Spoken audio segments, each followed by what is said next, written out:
अस्सलाम वालेकुम respected viewers. आज की जो वीडियो है वो कैरेक्टराइजेशंस ऑफ स्केलर प्रोडक्ट्स। जैसे कि हम जानते हैं कि जब दो प्रोडक्ट्स को हम लोग दो वेक्टर्स को जमा करते हैं, जो अगर उनकी रिजल्टेंट वैल्यू जो है ना वो स्केलर क्वांटिटी में आती है तो उसे स्केलर प्रोडक्ट कहते हैं। स्केलर प्रोडक्ट को की कुछ कैरेक्टराइजेशंस है, उनकी कुछ कैरेक्टरिस्टिक्स है। आए कैरेक्टरिस्टिक्स ऑफ स्केलर प्रोडक्ट्स पढ़ते हैं।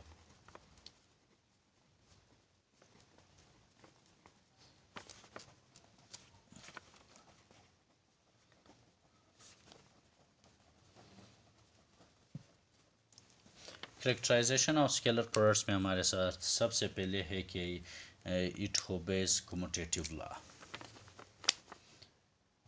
नंबर वन जो है ना, इट ओबेज कम्यूटेटिव लॉ।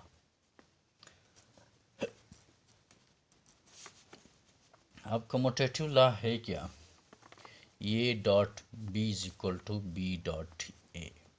अगर हम वेक्टर्स की प्लेस चेंज कर ले तो इनकी मल्टीप्लिकेशन पे उसका कोई इन्फ्लुएंस नहीं होता, कोई असर नहीं होता। जो रिज़ल्ट राइट हैंड साइड पे होगा वही रिज़ल्ट लेफ्ट हैंड साइड पे होगा।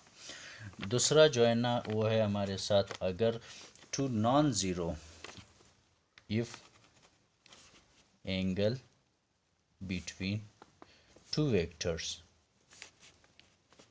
is 0, the result will be 0. Will be 0. Let us consider two vectors a dot b is equal to a b.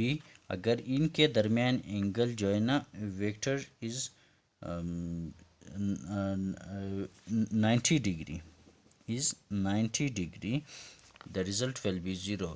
AB cos of 90, and we know that cos of 90 की value जो है ना वो 0 होती है।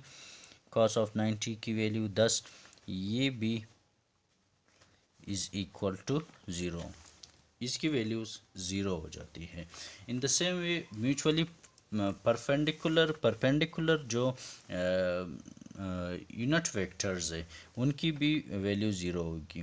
फ़र्ज़ करें आई डॉट हाई, चूँकि ये दोनों एक ही एक्सिस पे है, इनके दरमियान जो एंगल है वो कॉस ऑफ थीटा इनके बीच जो है ना वो 0 डिग्री सेंटीग्रेड 0 डिग्री है। तो इन 0 डिग्री इनके दरमियान है, और इसी तरह जे डॉट जे के दरमियान जो कॉस ऑफ थीटा है वो 0 डिग्री, और के डॉट के की दरमियान उसकी जो कॉस ऑफ थीटा है वो है 0 डिग्री। सो इन सब की वैल्यूज़ 1 1 और 1 होती है। इसके अलावा अगर हम आई डॉट जे की बात करते हैं तो इनके दरमियान जो है ना कॉस ऑफ थीटा जो है ना वो कॉस ऑफ 90 हो जाती है, जो कि 0 की इक्वल होती है। जे डॉट के की जो वैल्यूज़ है वो है कॉस ऑफ 90 डिग्री, उसकी भी वैल्यू 0 है। और के डॉट हाई की वैल्यू जो है ना वो है कॉस ऑफ 90, और इसकी भी वैल्यूज़ 0 होती है।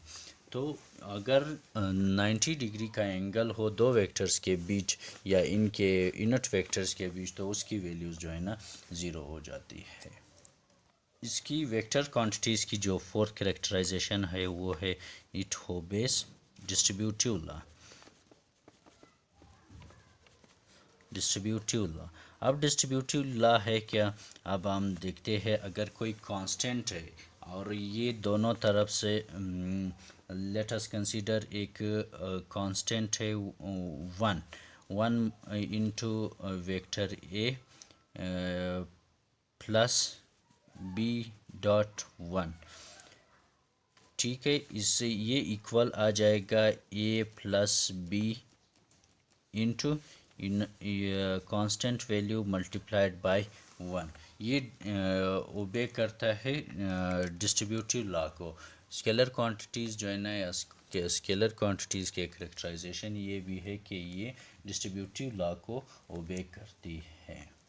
Respected hall, thank you so much for watching. ये थे हमारे कुछ characterisations characteristics of scalar products. Thank you so much for watching.